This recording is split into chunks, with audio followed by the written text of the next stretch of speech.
Well, we're getting really close to go time. The weather's got to cooperate.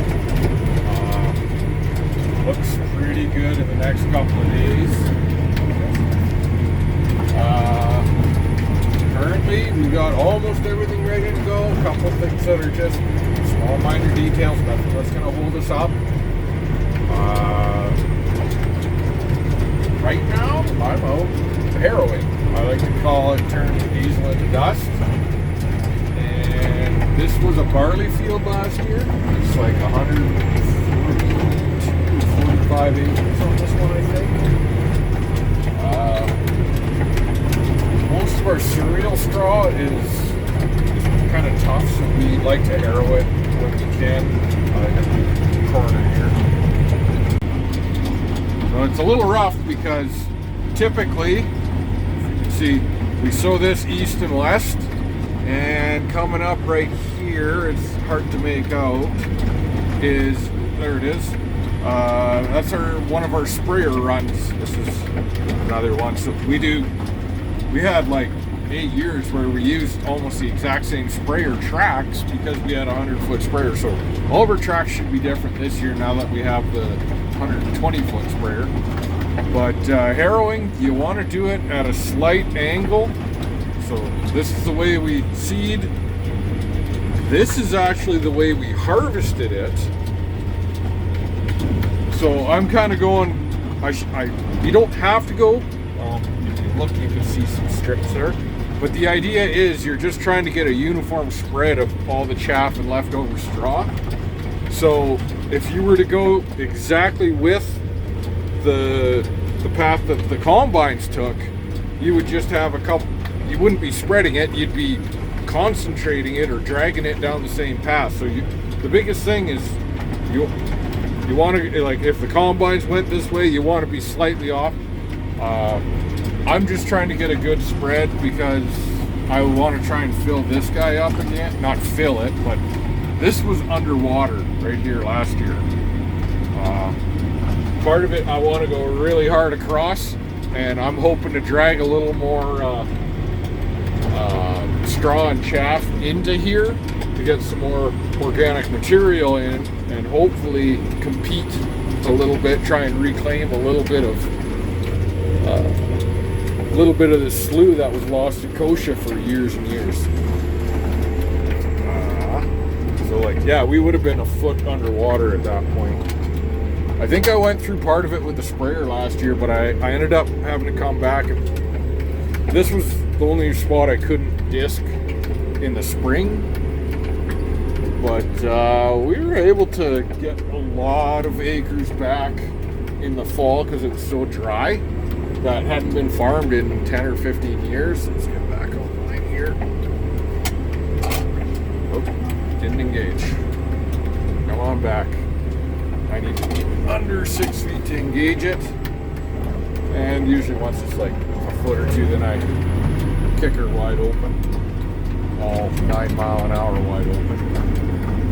So there's actually a sizable slough over there that it got lost years ago.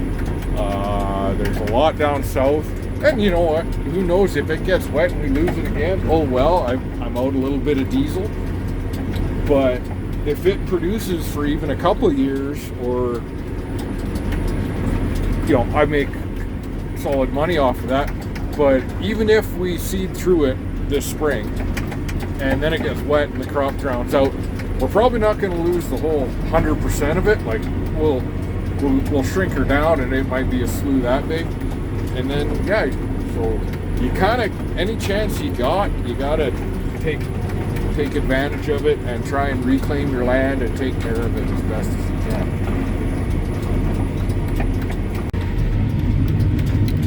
Never really showed, but you can see what I'm doing. It literally looks like I'm just making dust. We had to do a lot of harrowing last year just to help dry out the land, but after harvest, and you know, we didn't have a ton of snow this year, but usually the snow mats things down. It's just nice to distribute the chaff around. We did probably 80% of our land got harrowed in the fall because we we had the time and the manpower to do it. It would have been 100%, but I had to bugger off a little early because I got admitted early into a class to take my Class 1 license. And yeah, that was good, but it also kind of sucked because I was hoping to get a lot more field work done. But it's really good to have that license for me.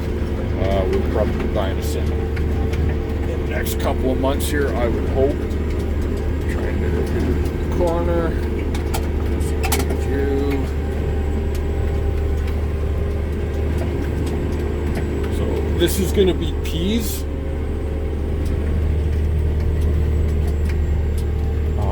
This barley was AAC Connect barley last year, so it's actually quite a short version. Oh, I missed my line.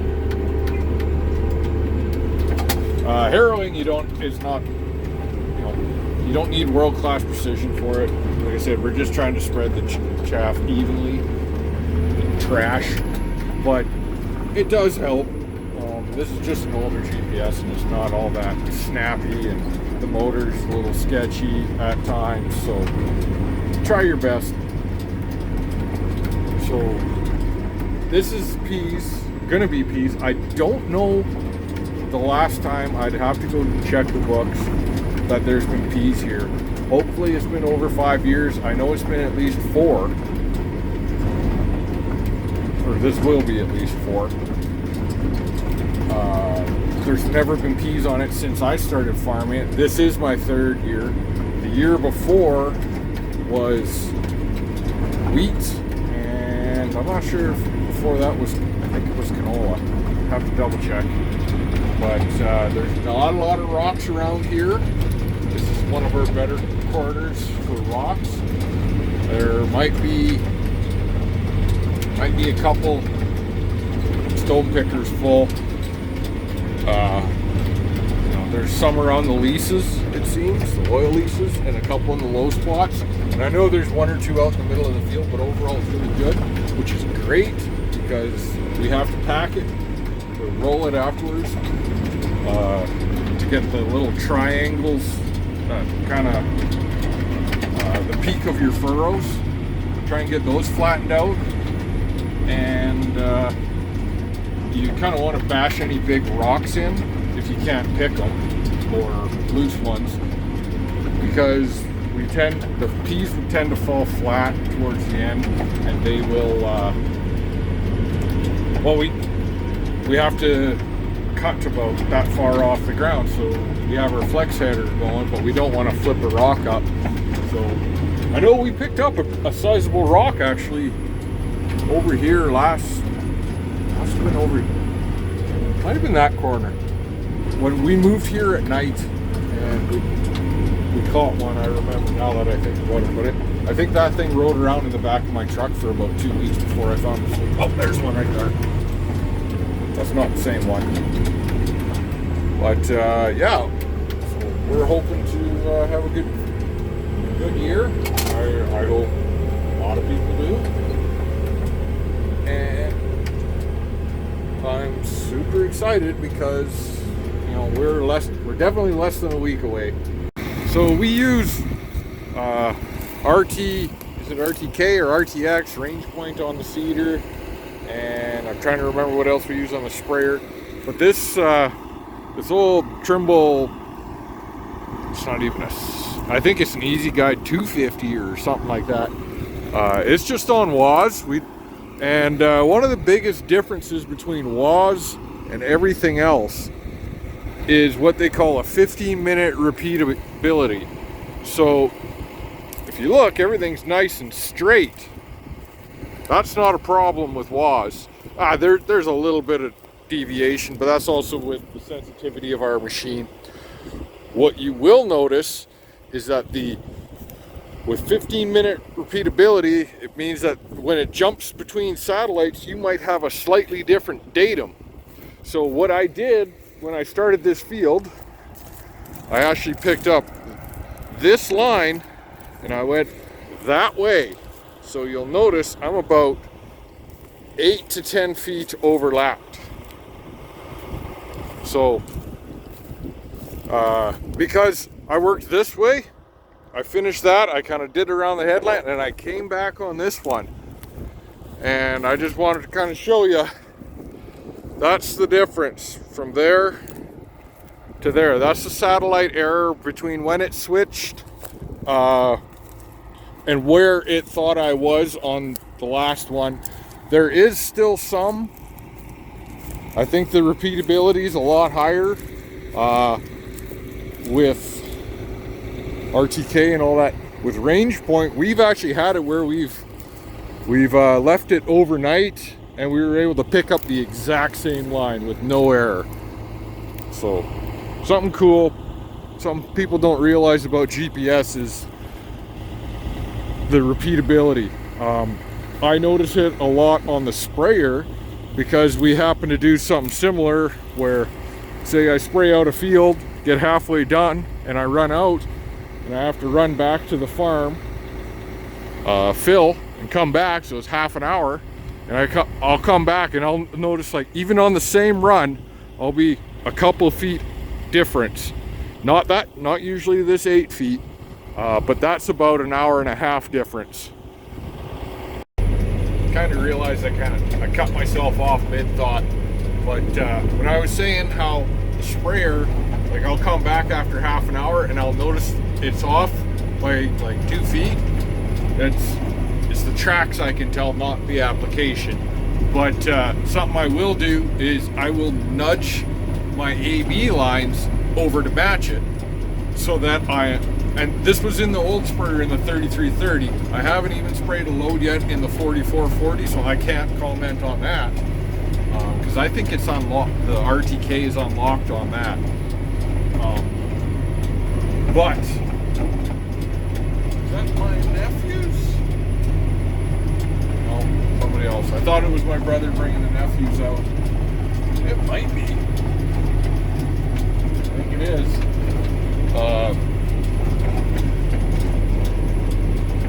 So, where was I? Oh, so with the sprayer, the new sprayer, I'm not sure exactly. I forgot I was going to look into it exactly what the subscription style is, but I'm harrowing. I don't care if there's some overlap here. Actually, I kind of prefer a little bit. We always set ours to be like a foot of overlap. So our implements actually, this one's 70 feet, but we usually have to take one of the end harrows off to prevent it from puncturing a tire. So we call it 69 feet, and then we narrow it down to, like, we allow it to have a 6-inch overlap. So we're not really concerned if it misses a tiny bit or overlaps a little bit. You're not losing a ton.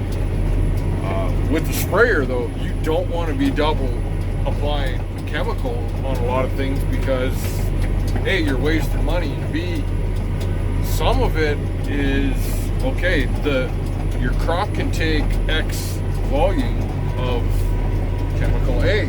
Well, you do 2 applications and all of a sudden you're 1.2x or 1.8x instead of, because you want to spray at a threshold that's not going to damage the crop, but so that's one thing I always had to do in the other sprayer, in the 3330, because we ran that one on WAS, is that I would get back after filling, or say, I finished off one load at night and came back the next morning. I would, even if I finished a full swipe, I would go back and I would actually follow my old tire tracks just to confirm or be able to nudge my my AB line to match up so that I'm not over applying or missing a spot too. You don't want to miss a spot when you spray, because all of a sudden you get thistles or whatever, and that's a spot where all of a sudden they grow too fast. They get too big, and you can't do anything with them without damaging your crop.